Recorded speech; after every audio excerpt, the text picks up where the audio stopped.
Well, what's up, fungal associates? Welcome to Completely Arbortrary, the podcast about trees and other such related things as such. I'm one of your hosts, Alex Crowson. I'm sitting across side from my friend and compatriot, Casey Clapp. Well, howdy, Alex. How y'all doing? Casey, hello. Alex, good for you. We have great accents. No one has ever said otherwise. That's right. A big hit among the people. And of course, I'm using this accent on purpose, Casey. And today, I believe, I'm closer than I was the last time I used it. Yes, quite closer. Okay. Yeah, I would agree. But would you agree that I'm dead on? Yes. That's what people are saying. I would say so. However, every time I hear your accent, it always, for some reason, reminds me of a Kentucky accent. You know what it is? It's like 5 different Southern accents mixed together in my brain. Exactly. It also, I can hear that, I guess is what I'm saying. Yeah. I'm worldly. You are. You really are. You're Southern worldly. Yeah. My little pocket of sunshine. My little pocket of sunshine. A little corner of the world. Casey, we're speaking in this way because today we're talking about a tree. We are talking about a tree, and the tree speaks this way, so we wanted to make sure that we could communicate on the tree's level with the tree. That's right. Of course. It sounds a little demeaning, but it's not. We're on the tree's side. That's true. We are talking about the famous Southern live oak today. Wow. Quercus. I know that much. Yeah. What's the next one? Virginiana. Virginiana. That's right. Okay. Initially named after the place that we called Virginia. Yes, who was originally named after Queen Victoria. Elizabeth? Elizabeth, the Virgin Queen. Yes, They made of the course. Virginia Company. They made a colony. They called it Virginia. Therefore, the name of the tree is the tree of Virginia, the oak tree of Virginia. There you have it. A little fun fact for you to start the show. That's what it is. Casey. Oh, Alex. Let's imagine, as we do every episode. Hey, you know what we did? What? We skipped our opening. I'll just say really quickly, Casey, how you doing? I'm doing great, Alex. Okay. I'm doing great. Wonderful. Everything's working out. Had a lot of fun with you this morning. Yeah, we had a good morning. That was fun. Good morning. Yeah, feels good. How are you? I'm quite well. That's excellent to hear. Yeah. Let's imagine, as we do every episode, that you and I are walking through the landscape of Virginia. Oh, actually, could I ask a Louisiana almost swamp, or a Georgia almost swamp on the Pacific side or the Atlantic side? Oh my God! Absolutely, we can be anywhere we want with the power of imagination. Yeah. So we're there, and we come across some southern live oaks. Casey, let us ID this tree. Oh my God! Wow, Alex. Yeah. There is almost no tree in the world that has the look, the feel of Spanish moss. See, if we were doing the cottonwood, that joke would have killed. Yeah, that would have been amazing, and everyone would have been like, "Yeah, what?" The look, the feel of cottonwood. Oh, that's Cotton's motto or it. slogan. Oh man, I didn't get that. I missed that one. I'm used to it. Well, let's go back. The look, the feel, the smell of an oak. Yes. Specifically, the forests of the southeastern United States. I guess I would say specifically, but also kind of like broadly speaking. It's like they're a tree that grows along the coast, but like the southern coast by the Gulf of Mexico through Florida up probably about to Virginia, in fact. Okay. Up the Atlantic coast.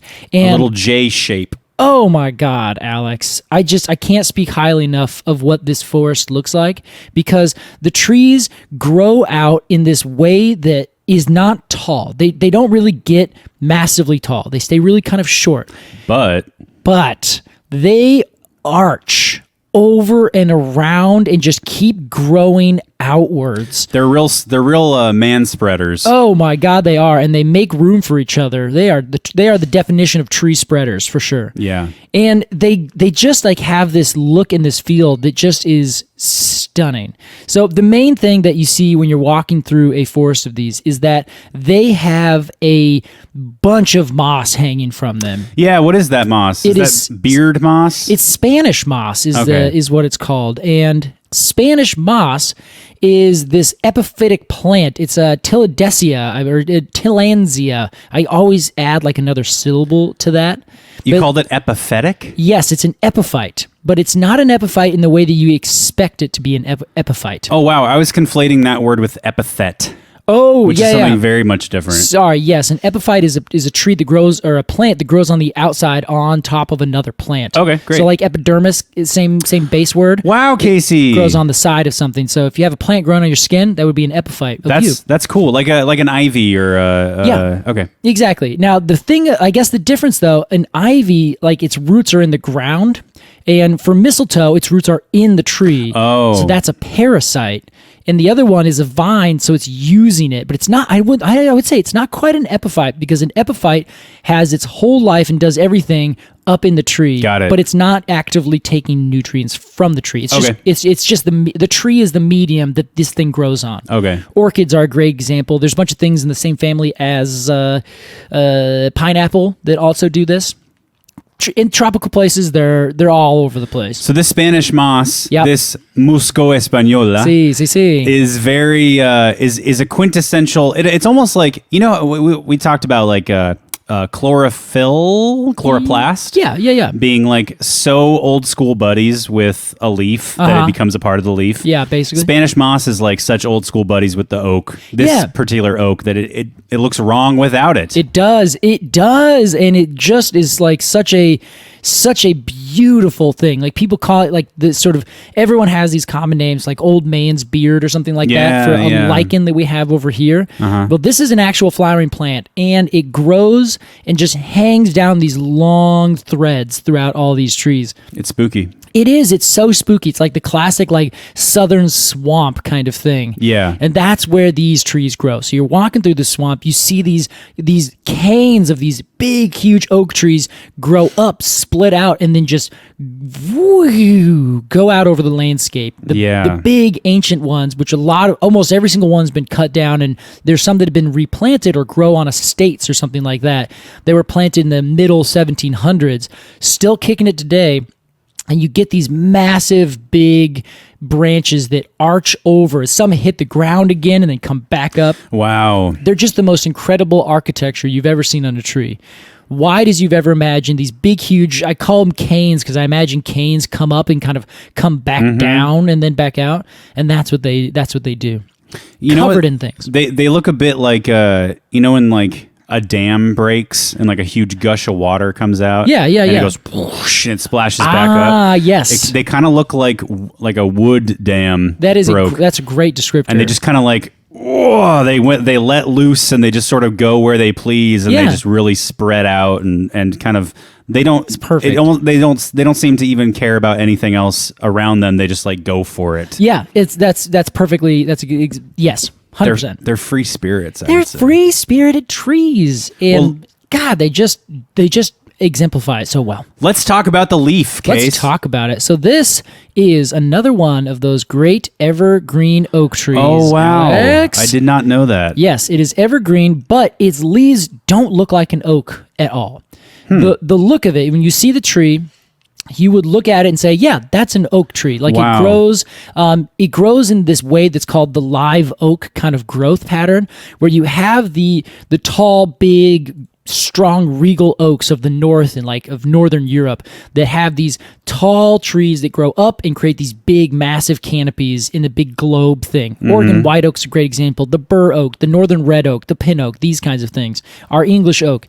But then as you go south, you end up getting a different kind of tree. It doesn't grow as tall, but it grows really wide, and they stay shorter, but then grow really long. The coast live oak in California does the same thing.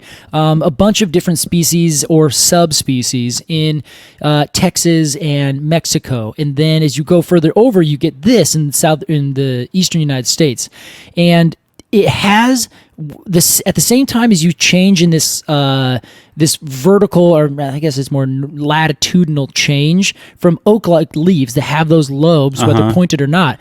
The further south you go, the more those just become simple leaves. That's really interesting. And evergreen. I should add that too. The simpler and more evergreen as you go further south. As you go further south. So northern oaks are all going to be like lobed and deciduous. They at least tend to be. Sure. Yeah. Majority. We're talking majority. Yeah, exactly. 70% or more. That's right. Okay, that's really fascinating. What a quirky little characteristic. It really is, and some of them can get like little points on them. Like you can kind of get a little tiny point on the end of a vein on the edge on the edge of the leaf, but that's about it. Do we know why? That's just the way it grows? I think it's just the way it grows. Okay. It might be, so a lot of times, this is the theory. The reason that leaves develop in those, like, they have that pinnately compound or the palmately lobed appearance is because it lets in a little bit more light further down into the tree. So the tree gets light coming from not only the outer side, but it also gets some way down in the middle. So you get more light penetrating into the canopy that allows interior leaves to also get a little bit of photosynthesis. And then wherever you get photosynthesis, it goes into the most close regions. So you photosynthesize on a leaf, those sugars first go to that twig. Then they go to the branch that twig is connected to. Then it goes to the stem area where that branch is connected to. And then it goes down into the roots. It's trickle-down photosynthesis. Totally. That's exactly it. And every middle cell takes a little bit of it as it goes down. See, it works, people. Yeah, it works. Everyone, vote.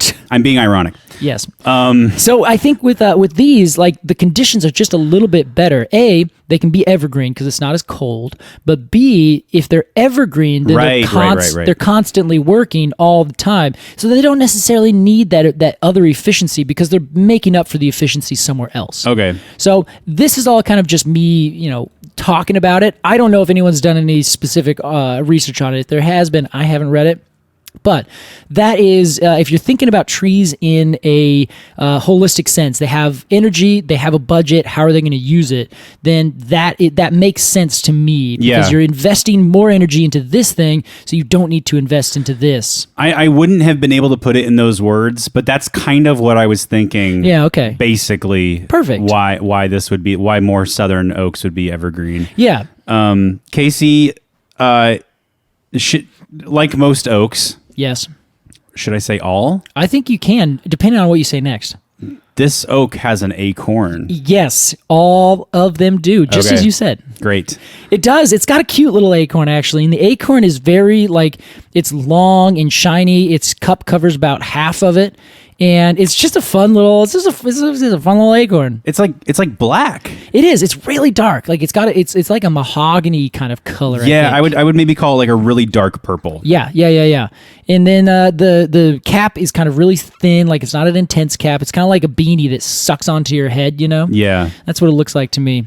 And then the leaves are kind of greenish. The twigs, of course, last forever, and they really come out. And the tree itself is used for the acorns. They're made all the time, so you get this habitat. And famously, oak trees have a ridiculous amount of birds and insects that are on it. I was listening to a podcast the other day that my friend Kefri sent over, and that whole podcast is about how birds eat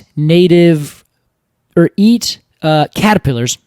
Caterpillars eat native trees, and so what trees are best for caterpillars? And on the top of it is oaks and oak kinds. And people have written in and said, "Oh, we should talk about the whole ecosystem of an oak tree."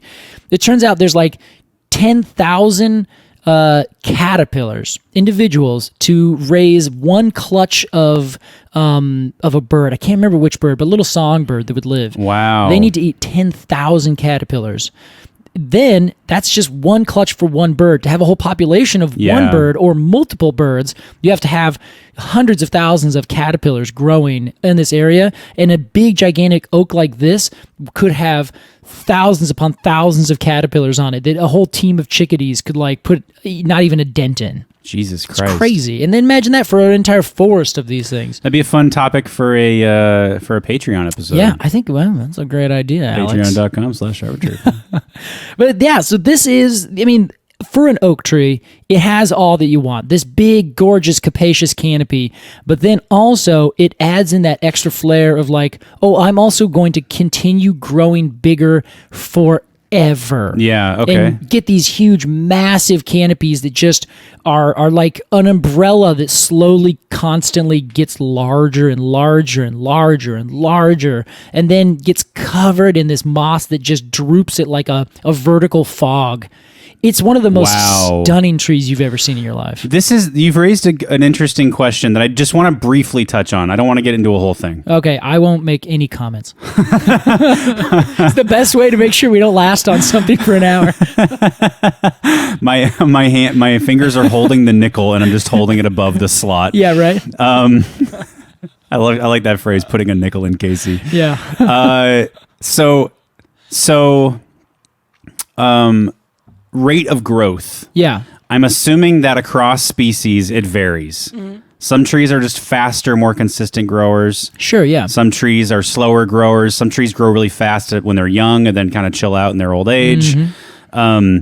Would you say that the southern live oak has a fairly high, consistent rate of growth? Because you said it keeps growing and growing and growing. Yeah, yeah. Don't some trees just kind of max out and hang out for a while? Yeah, and that's it. It's more like they max out and like a tree could live forever if it had the opportunity. If it didn't have like outside influence. Exactly, all these other forces. Gravity and shit. Gravity, lightning, decay, things like that. So a quick growing tree that just kind of tops out and dies, for whatever reason, genetically, it only grows to a certain height. Okay. That's just kind of in the genes of some plants. I see.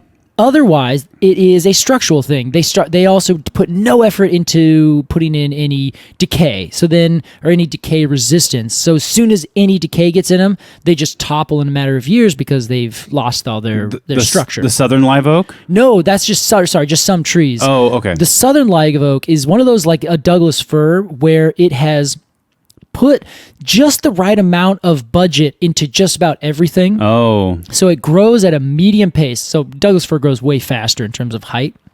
It grows at a medium pace. It's not the fastest. It's not the slowest. It's growing in an area of the world that is, very humid, has a lot of rain, and is very moist, like humid all the time. So the trees can like constantly grow. Sorry, it also is generally warm there. So the trees can grow at a pretty good clip throughout the year. I see. They're evergreen, so they're kind of constantly putting in more effort into their leaves, but less effort into, they're growing a little bit more, but they don't lose their leaves. So it's like, okay, so we gain some here, we lose some here, but they are decay resistant as hell. This is half the reason of our topic today, which is like their uses. Oh, yes. Historically, is because they're really decay resistant. So they have that going for them. They're oaks, so they are naturally really strong wooded, especially if they're growing slower. Hardwood. Exactly. Really hard, really decay resistant. So you get two things there. One, you're strong enough to grow outwards as long as you want. Two, you're very decay resistant, so you don't need to worry about decay constantly attacking you and breaking you down. And then the next thing is that they're just a long-lived tree, like well over 1,000 years are some documented trees. For real? Yeah, and that's half the reason they do this. Like, we'll sprout if we break. We're growing in really nice, cushy conditions. We're evergreen, so we just kind of constantly are doing a little bit at a time anytime there's good conditions.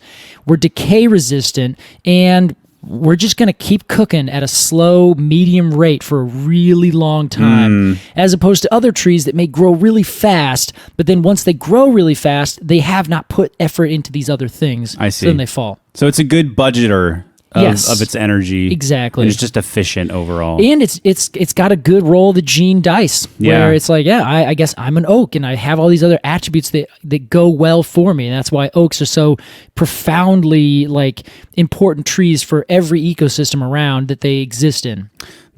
I would say this oak was born a winner. How about that, Casey? That's it. That is it. We have plenty more to say about the southern live oak. Well, we sure do. Its uses to humans and animals alike. That's right. After the break, we'll be right back with more completely arbitrary.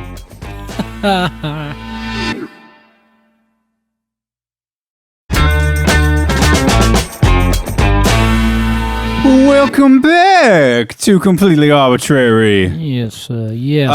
Today, we're talking Southern Live Oak. Hold on, Casey. Alex. Oh my God, he was reversed. Woo, I had my headphones on backward and it just felt wrong. Wow. Welcome back. Thank you. It's good to be back. So, you were saying we're talking about the Southern Live Oak, eh? Quercus Yes. virginiana. Quercus virginiana. Well, Alex, I'm glad you brought that up.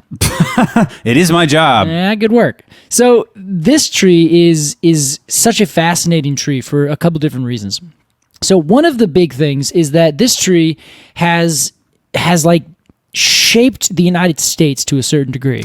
See, this is already, I'm thinking, oh no. I know. Yeah. Because the shape of the United States and its foundation is a sickening tale. Yeah, it's got its problems for sure. Yeah. So okay. Yeah, Take it away. So we have to, first, of course, we always do say, there are all these different things that have happened that are, as we look back, it's atrocious and it's awful. And you think to yourself, well, like the colonization of the Americas has been an awful thing. Yeah. It's like, yes, in that is a fundamentally awful thing. However, we are here in the present looking back thinking, damn it. Oh yeah, of course. So like as we are telling this tale, we're acknowledging, yes, that is the thing, and we're going to look at it and like, well, here's how the tree was used and here's its part in that story. Okay. So these forests, of course, were filled with people and they had been for thousands of years. Mm-hmm. How they used the live oak probably was vastly different than how the Europeans used it. Yeah. This story though is going to be more about how the Europeans used it and how this the world politics of the time created this weird demand for a very specific tree, and then how that had this giant upswell and then all of a sudden just poof disappeared. The popularity of this tree disappeared? The demand for the tree disappeared, which is very obvious when I tell a story. I'm like, oh well, that makes total sense. But I just want to say that because this, I know we a lot of times really try to hit on a lot of things, but this happens to be a colonization story. Okay. So, well, yeah, there's your disclaimer. There's my disclaimer. So the history. Lean into it, huh? Yeah, I don't want to have any preconceived notions. Yeah. That's this story that we're telling. Okay. So the live oak has that very specific form to it, which is it grows up and has a central stem, but that central stem has these other long arcing curving branches that come off of it. Yeah. And they are arched first up and then out and then down back to the ground, like the arches of the McDonald's M, if you will. Wow, the golden arches. The golden arches. Now, this tree, it stays pretty low because it grows in an area that constantly gets hurricanes.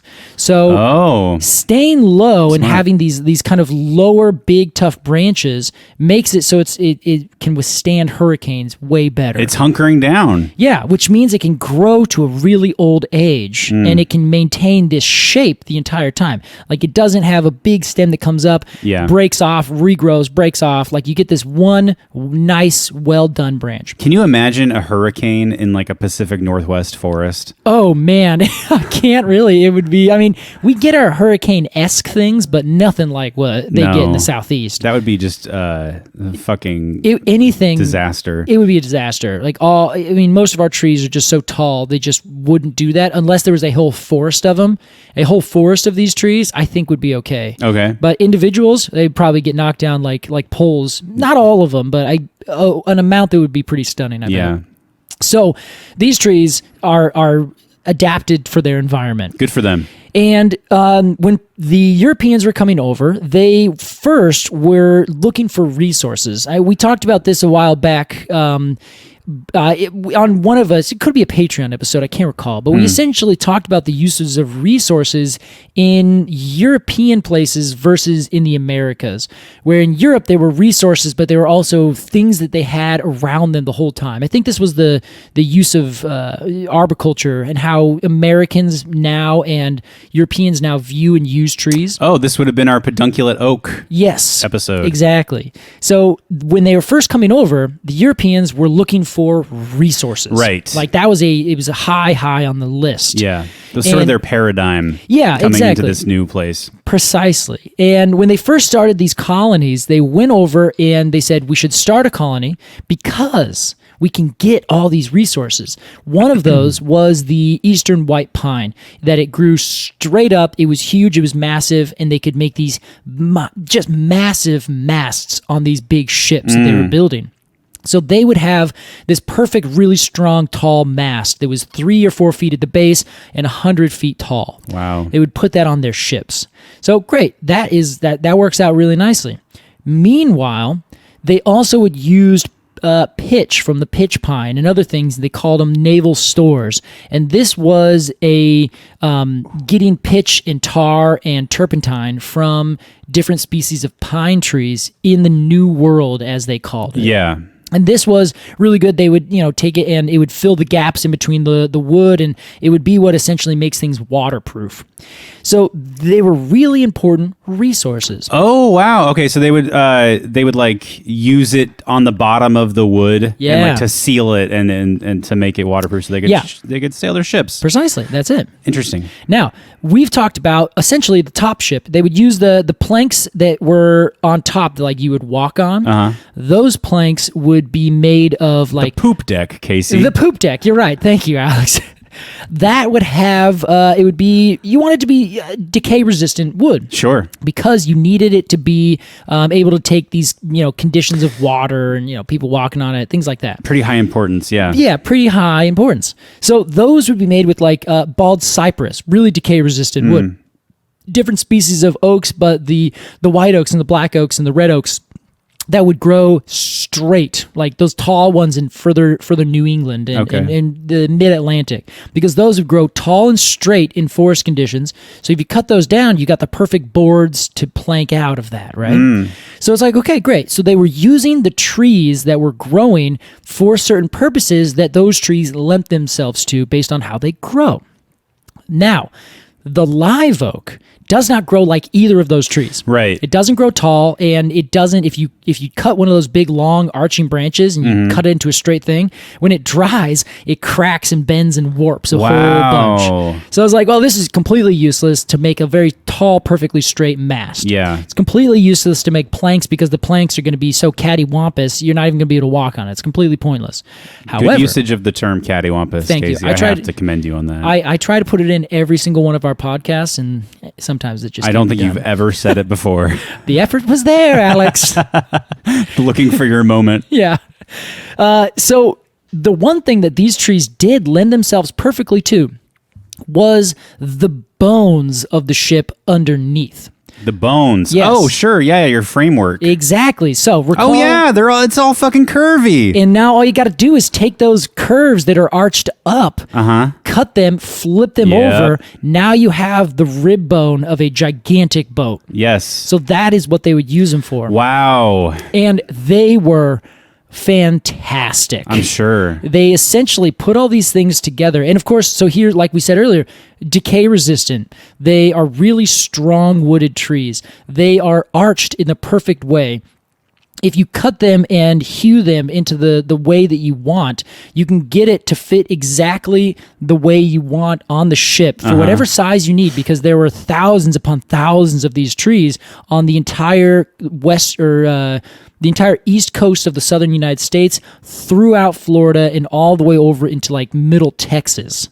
So you have a ridiculous amount of these trees. As all of these Europeans came over, they're like, it's an inexhaustible amount of trees. Oh, God. But we quickly learned how to exhaust that, by the way. He'll exhaust anything. Yeah, Jesus Christ. We sure will.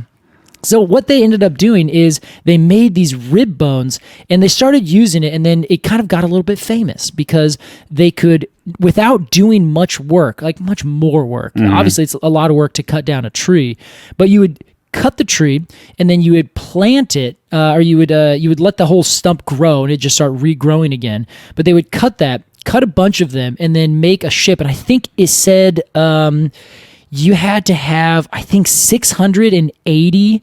No, I'm sorry, an estimated 160 trees for a sloop, which is a kind of boat.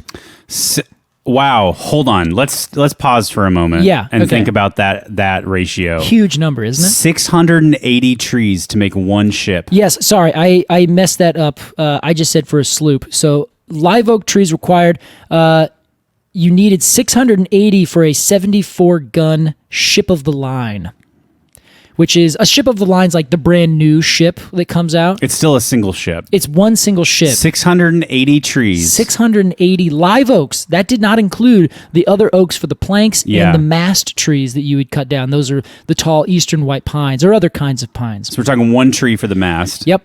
And then however many for the planks. Yeah. And then 680 for this big ship. So probably over 700 trees for one ship. Yeah. But specifically, the live oak took up most of those because they had the right attributes. That is fucking haunting. Isn't that an insane amount? That's absurd. For a smaller ship, only a 44-gun frigate, they needed 460 trees. And for that smallest one I said earlier, the sloop, which is kind of a very small little ship, like not big, they needed 160 trees. I just can't even wrap my brain around that. Right? How? I mean, I think about a big ship. Yeah. It has lots of, that skeleton down there. Yeah. The ribs, as you called them. Yeah, right. There's a lot of them, but like even a big ship is like, I don't know. Like I can't even make that make sense in my brain. It's huge. That's absurd. Well, let me give you an example of the ship that would have been used, and in fact, they still use this kind of stuff to build. It's one of the first ships ever made by the United States by George Washington, the USS Constitution. Have you heard of that ship? Yeah, I think I've heard of it. Yeah, I think it's in Boston? No, Charleston, the Charleston Navy Yard in South Carolina. So this is one of those big ships that one of the very first ones built, and this one is kind of small comparatively, but it's one of those classic like tall ships you've seen in like Pirates of the Caribbean, Yeah, it's like a what Officer and a Gentleman, or like what's that Russell Crowe movie? Oh yeah, Commander of the. I think it's just a captain. No, command. Oh, what is that, Alex? I know exactly what you're talking about. Master and Commander. Master and Commander. Yes, that's exactly it. And that thing, that's exactly it. What? Oh, you know what that just reminded me of? What? He tells a joke in that. You know the joke in that movie? No, what's the joke? He's in there and he's like, okay, you have two weevils. They picked them out of their bread. They have two weevils, and they're like, okay, how if these two weevils were to fight, which one would you pick to win? Which one would you pick to lose? And the everyone around's like, well, I don't know. What would you do? And he's like, I would pick the lesser of the two weevils. Oh my lord. Russell Crowe, captain of funny stuff. Been listening to too much Completely Arbortrary. Guess so. Oh man. Well, anyway, this is one of those first ships. Can we just move on, please, Alex? That's a slow burn. Yeah. You know what? I like it. It's good. Thank you. It is. It's a good joke. It's a good joke. So this is the kind of ship that we're talking about here, and this was built in, I think, the late 1700s. Okay, sure. And so this is the kind of big old ship that they were doing, but this was built by the United States when the United States existed. So keep in mind, that happened after the 1777. So the ships that were being built before this were being built by other navies in the world.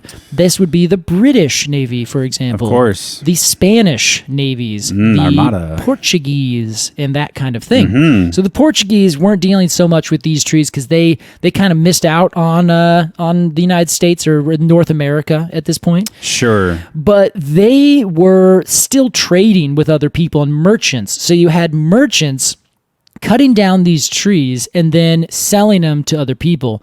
You had the English where they were trading with like Scandinavian countries, and those Scandinavian countries or other countries in the north of Europe were like, yeah, we're also competing with the English, the Dutch, for example.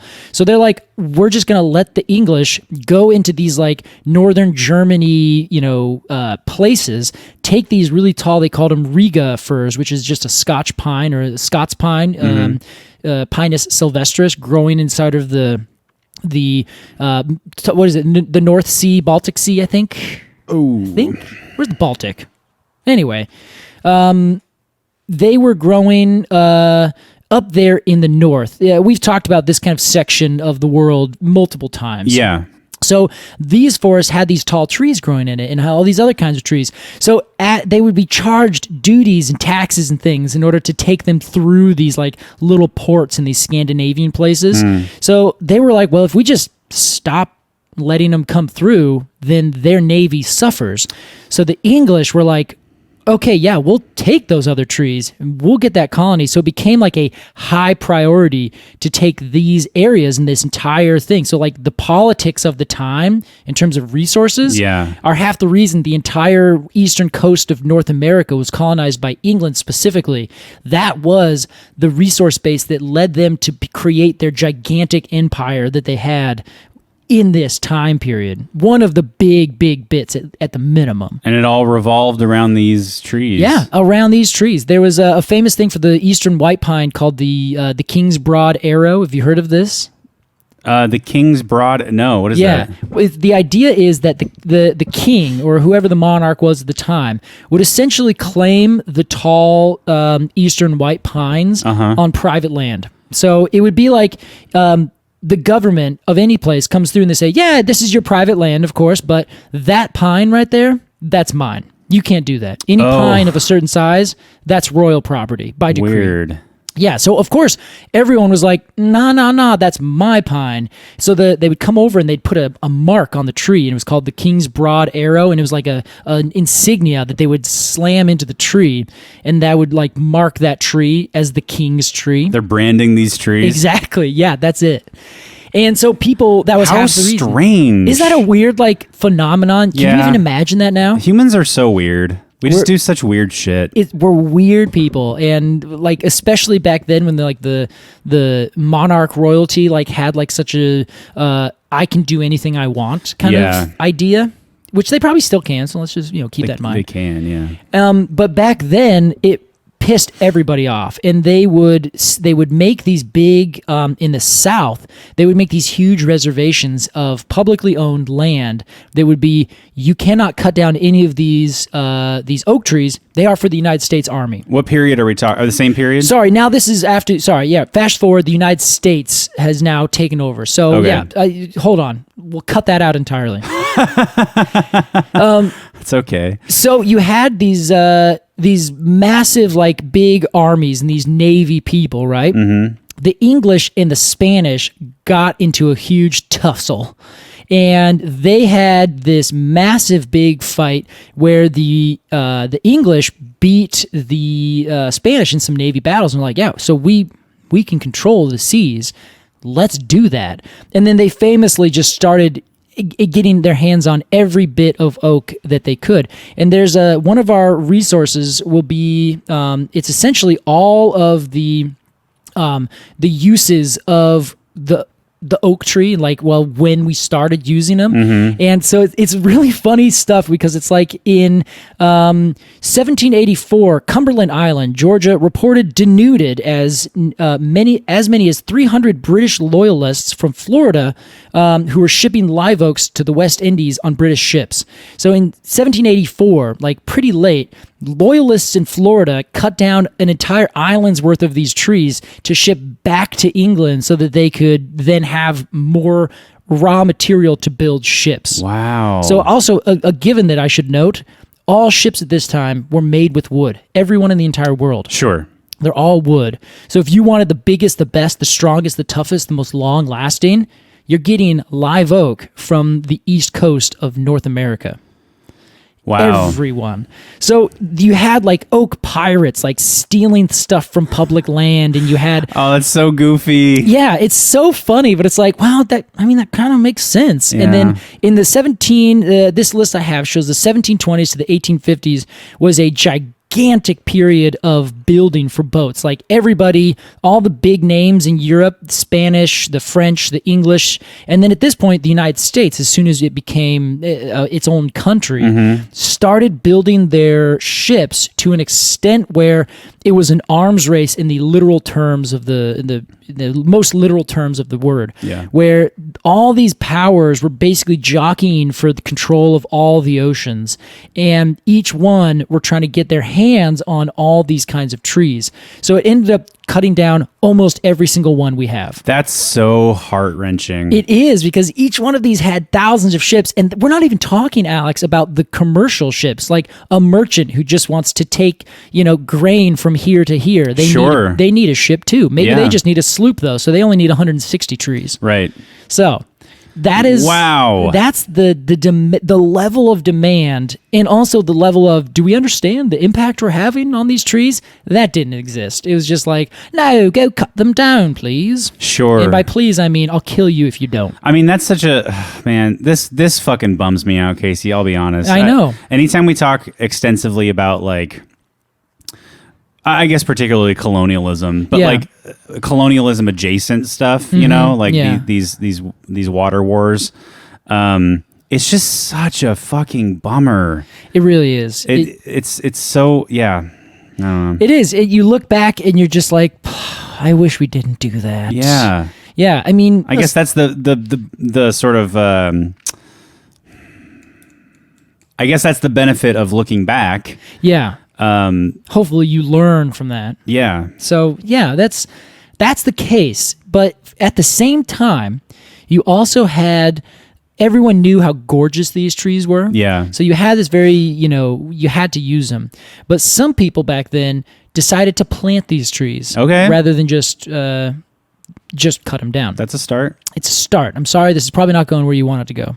Oh no. Most of those were like gigantic plantations. Oh, sure. Okay. Yeah. So now a lot of them have become parks. A lot of them are also things like, these historic sites, in the South. Yeah. Kind of like the Spanish villas and things like that. Sure, sure. But they represent like essentially slavery at its peak. Yeah. A plantation was a gigantic land that was run by a white person and white people in order to, in order to make whatever they're making, all done, with the manual labor of slaves. This is interesting that you brought that up in that context, Casey, because I was planning on saying in my review, and I'll just say it now, that part of the reason I look at this tree and I get sort of a bittersweet feeling because it is very beautiful. Yeah.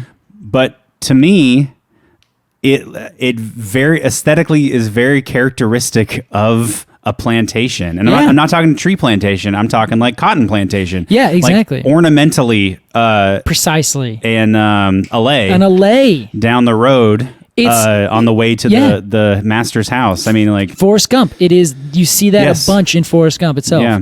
And that is the quintessential thing. And like I said, you go look at those places now and you're like, oh my God, that is stunning. Like this beautiful alley of these massive, big, like cathedral-like trees arching over with all this moss hanging from it. Yeah. It's super gorgeous. And you just have to be like, oh man, like the history of this place is sour. Yeah. I mean, like, I think it's good to be able to recognize that something can be both like beautiful and make your stomach sick. Yeah. Thinking about the context of why they're there. Like everything is so multifaceted in its meaning. Yeah. But yeah, well, with that. well, with that, Alex, go ahead. there's one last bit to this story. Okay. Is that in about the mid 1800s, there was a big change in how we build ships. Aha. And what essentially happened is there was almost, I think maybe in fact it was during the Civil War, where the South, or the Confederacy, and the United States of America, they both simultaneously built these ships that didn't have, or that had wood as the base of the ship. Right. But then they just put iron over the entire thing, and they call it ironclads. Yes. So the ironclads became these ships where they could just throw cannonballs at each other and just ping, pang, pang, Yeah. pang, and like it just became this like silly little game. Like very few people died because they the cannonballs didn't explode; they just bounced off of these gigantic iron-sided things. Those ships are funny. They look like metal turtles in the water. Yeah, they do, because they're so heavy, they sink so low. Yeah. Which I think, wasn't that sort of the progenitor to the submarine?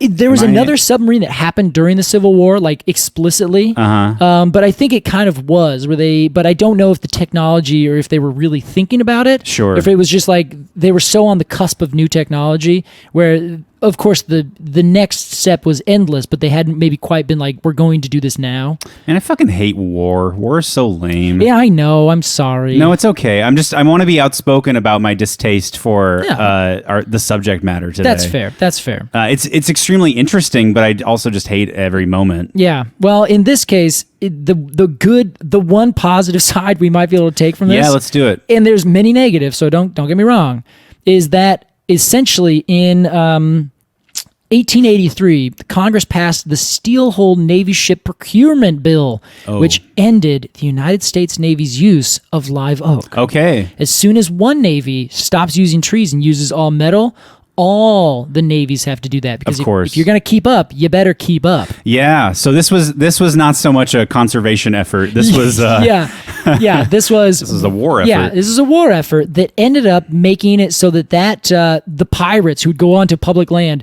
denude it of this oak tree, and sell it to the Brits, stopped entirely. Wow. Demand dried up on a dime. Yeah. And now you have these massive big trees, which as I look here in 2016, and this is, I should give you some context on this list I'm looking at.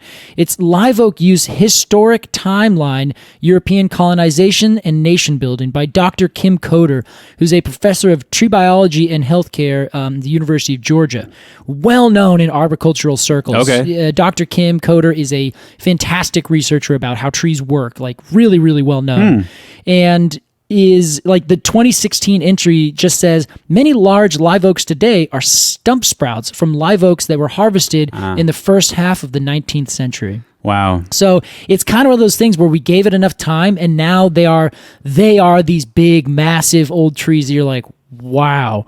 So the history hasn't like done a changeover. The trees have just had enough time to kind of be like, wow, here I go again, restart and regrow where they used to. So we're kind of getting another like resurgence of these trees now, and everyone thinks they're so beautiful and incredible, where it's like, I guess we're going to keep them now. It is sort of, maybe I'm just in this sort of mood today, but it is sort of sad that like the live oaks that we still have are like, you know,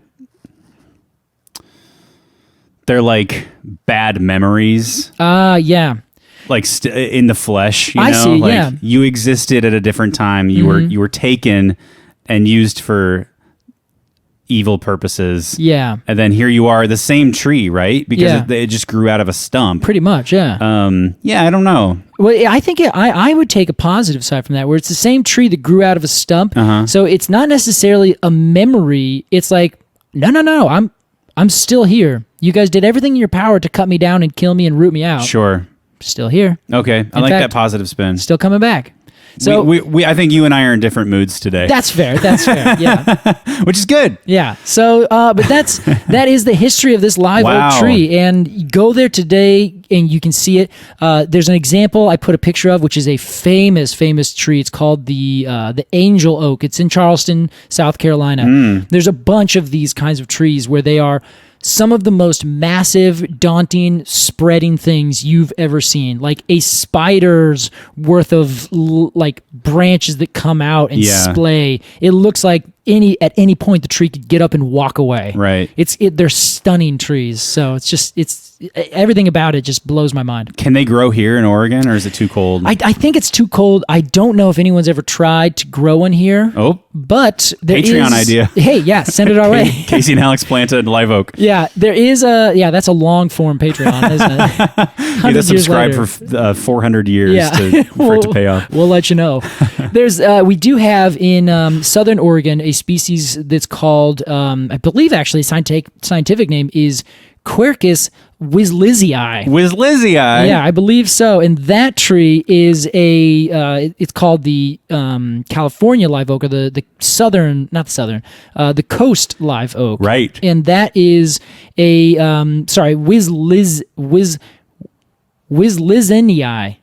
Wislizii. It's even better than I thought. They really dropped the ball in not naming that the wizard oak. Yeah, they really did. What were they thinking? So they call that the interior live oak, and then there's another one that's Quercus agrifolia, which is the coast live oak. So there's a bunch of different live oaks that grow down in Southern Oregon and Northern California that look almost exactly the same. Of course, they lack the incredible Spanish moss. Sure. I don't know if they get quite as big, but they do have that very same architecture and effect. I'd like to see them. Yeah, there's one down in the Alameda district in Portland. It's a heritage tree. Oh. And it's growing on a big, beautiful, it's a giant estate. It looks like a castle. But you can see it if you just go by on, I think maybe 26th or 28th Avenue, and you can see this like incredible tree that you're like, whoa. Yeah. It's a baby. It's less than 100 years old, but it has the grandeur that you would expect already. Wow. It's a stunning tree.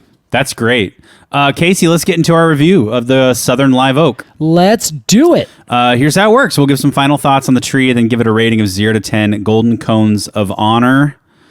Casey, Alex, as a resident expert, let's begin with you. Let's do it. So I am just constantly stunned by these trees. I think they're so amazing. Their history is one of like torment but they come back and they respond to it. They're strong wooded trees, even the ones that are closely resembling and related to it that grow in Texas, in California, anywhere that you have these trees, they just create this cathedral-like effect where they grow out and over and are strong enough that you're like, I could hang monkey bars from this and just enjoy it. So I just think they have, architecturally speaking, when we did actually the specimen tree, our Return of the King episode. The Stewardia, in one of those articles, I said, see this? That is a perfect specimen tree. There was a courtyard with this big tree coming over. It was a live oak. That was a live oak. Yeah. Although I think it was probably the Quercus agrifolia, the coast live oak of California. It looked like an LA Yeah, home. I think there's like agave growing there or something. So, but that is what these trees do. And they, when planted and taken care of in the right way, are the most stunning broadleaf trees I think I've ever seen in my life. I think they're incredible trees. I give the coast live oak a 9.6. Holy shit. They are stunning. And they grow so well. Like you plant them, if you give them enough water and they just survive, they will take care of themselves and they will just keep cooking. I've had people lament, like arborists and nurserymen here in town, lament that what if on 82nd Avenue, for those of you who aren't in Portland, it's like this road that used to be on the outskirts of Portland. Now it's like kind of in the center, not in the center. Geographically, it cuts a swath through the east side, and it is a 2-lane road with a middle like turn lane, sidewalks right next to it. There's no bike lane. There's just sprawl-tastic, places on either side. Like it's not a very beautiful boulevard kind of street. It's mostly seedy motels and really good Vietnamese restaurants. Yeah, exactly. It's got its good things, but like city planning wise, it sucks. Yeah, it's ugly as shit. Yeah, and it's called the Avenue of Roses. Ew. There are no roses on the road. No. It is not a pleasant place to be unless you're inside doing, getting food, something like that. And some people said, what if 50 years ago we widened the road just enough to have a giant alley of trees growing along either side of it, and you have this huge and they use specifically live oak tree as an example. Oh, yeah. Just growing over the top of this place. What would that be like now today? Be a lot different. Oh my God. So that's like, they're wonderful trees. They're beautiful. They're perfect. They should be planted 100 times more than they are everywhere. At Wonderful. least the kind that we can grow here.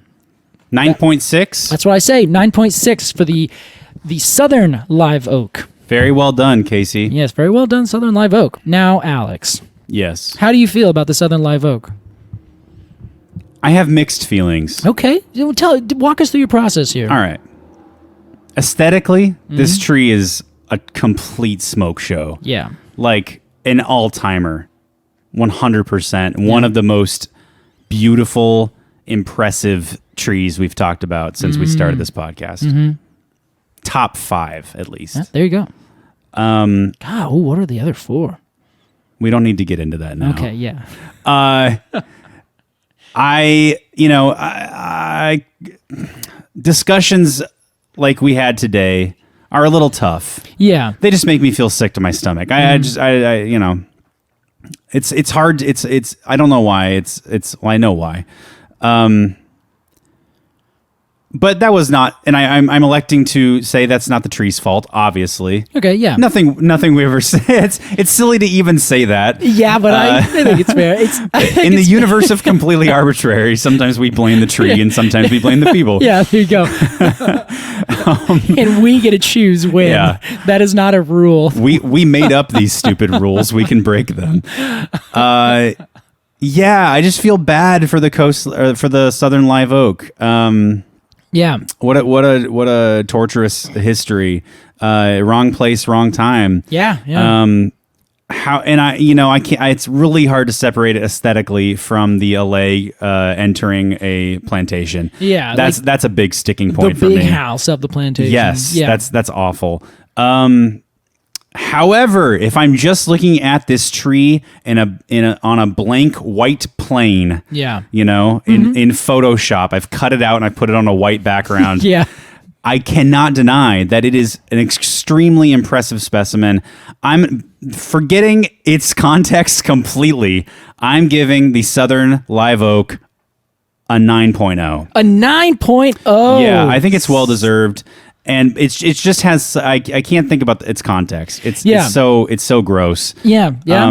However, the tree itself, whew. That's fair. Hey, that's okay. And this is how we do it. If you did keep it in there, I'd say that's also fine. Yeah, sure. So I think that's good. I think it's well deserved. Wait, keep what in there? The context. Oh, yes. Yeah, okay. where I think either way, if you look at it with context, without context, whatever you come up with after that, I think is valid, is what I'm saying. Okay. So, yeah, there you go. You know what that means, though, Alex. Oh, Casey. Uh-oh. Wow.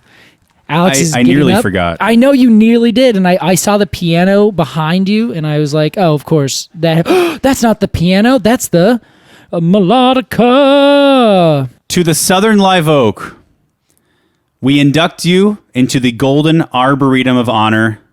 Today, we honor you.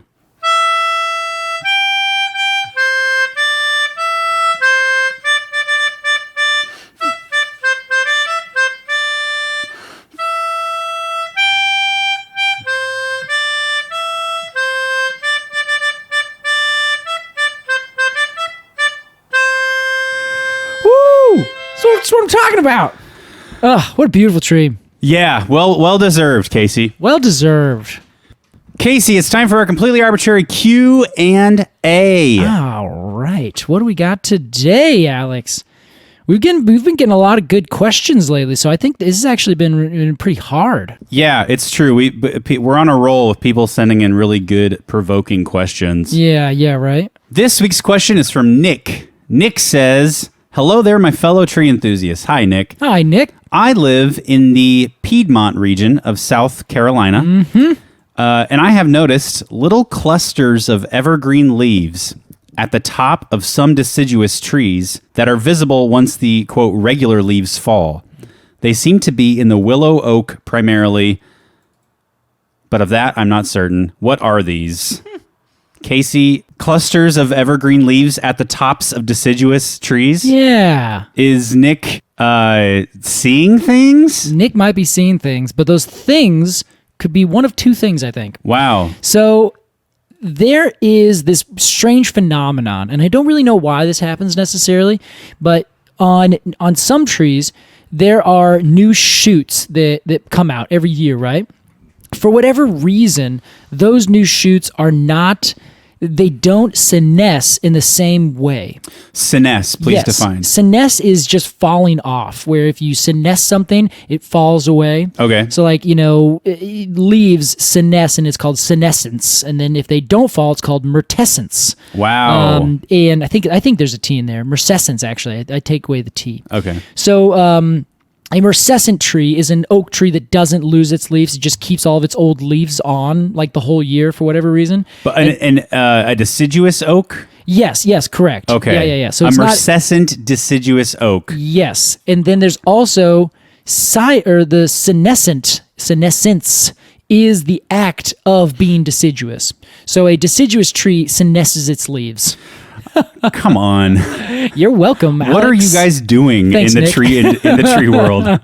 We're just like, let's add 6 words to what only one would actually seriously. be needed for. I guess a lot of industries do that. It's always the same. Yeah. Well, so the senescence of some of these leaves, like basically, there's these cells at the edge of where the petiole connects to the stem, and those cells will close off when it gets cold, and then they chemically and physically kind of close this bond off, and then the leaves just kind of snap off and they fly away. Oh, wow. So, and that's how the tree basically shuts the gates in the tree, and it no longer gets any sustenance. Oh, wow. And then a lot of times it actually happens when you get a freeze, where the cells in there that basically are no longer fed, they slowly start to die, but they still have some water in there. So then when it freezes, that water expands and essentially rips apart. Right. Like 'cause when water freezes, it expands, it gets a little bit bigger. So it rips apart the cells, and then those leaves now have been physically ripped apart due to the frost, and then they fall off almost en masse. What a gruesome death. It is. It's kind of gruesome, but like in the idea of like how does this physiologically work? It's really fascinating. I was in the kind of the peninsula of Oregon, the kind of northwestern section, and we were driving through the forest, and it was the first day in November that it dropped way below 30 degrees when we camped, and then we got back out of our truck, started driving around, and all the big leaf maples were dropping almost all their leaves at once. Wow. It was like the day before, there's a leaf there, there's a leaf here. And then after the freeze, it was just like a torrent of leaves falling, because just that last little thing just kind of broke apart. Yeah. For whatever reason. It's whatever it needed. Yeah, exactly. So for whatever reason, sometimes newer leaves on the newer shoots of plants don't do that. Okay. Like they just don't senesce in the same way, where they just kind of sit there and chill out, and they're not doing anything. Like they've been chemically taken away, but they just don't fall away. They don't get the biochemical memo. I guess so, yeah. And I don't know exactly why. Like, there doesn't seem to be, in my strict opinion, a good like evolutionary reason for this. It might just be they're growing so fast that when that bud is set, it doesn't have something that's there, because it's like they're just like, who cares? We don't care. Just grow as fast as you can. Interesting. Something like that. It also happens on new shoots really often, where a new sprout comes from somewhere because the tree's stressed or it got hit by a lawnmower or something like that. It sends up a shoot. Those shoots will also keep that on, but those shoots are essentially the same as the shoots at the end of a twig. They're like this year's growth that came and grew really fast and was stimulated to grow as quickly as it could, as much as it could. Interesting. They keep their leaves on. Okay. I don't know why. That could be what's happening. Okay. I've never quite seen it. I haven't looked closely on a lot of willow oaks to really dial it in. Say, yes, willow oak does this. Yeah. Willow oak is Quercus fellows, for those of you who are looking, Phellos. However, there's another thing that this could be, which I know happens in almost all oaks. And that is mistletoe. Wow. Case Casey, I like this theory way more. Yeah? Okay. That it's just another plant up there, and it's too far away and blends in too much to realize that it's a different plant entirely. Exactly. So that could be it, especially in oak trees. They get mistletoe like crazy. Okay. So all the other leaves fall. There's deciduous, but there's a mistletoe species that's growing up there. They are green sometimes just because they're like, yeah, I mean, I'll make a little bit of photosynthesis, or maybe they're just green because that's how they were, and there's no reason not to be at this point. Yeah. But they are parasitic plants growing up there as little tufts or balls on these oak trees. There you go. So those are my two guesses as to what's going on these willow oaks. Nick? Thank you, Nick, for your question. Yeah, there you go. If you have a question for Casey about trees, email us at arbortrarypod@gmail.com. That's ARBORTRARYPOD @gmail.com. Yeah. Join us on Instagram at arbortrarypod. Same spelling. Or support this podcast on Patreon, patreon.com/arbortrarypod. Join the Arboretum for 2 bonus episodes a month, or the Cone of the Month Club for unique die-cut cone sticker illustrated by an independent artist, printed locally in Portland, Oregon, sent to your mailbox every month. It's a lot of fun. It is. And please rate and review this podcast. 5-star reviews only. Casey, we've made it to the end of another episode of Completely Arbortrary. We sure have. What fun. You know, I just became self-aware that sometimes I don't know what to say at the end of an episode because we've said everything we need to say. Yeah, so we're just going to end this one here. Thanks for listening to this episode of Completely Arbortrary. We'll see you next time. Bye. I'll see you later, guys.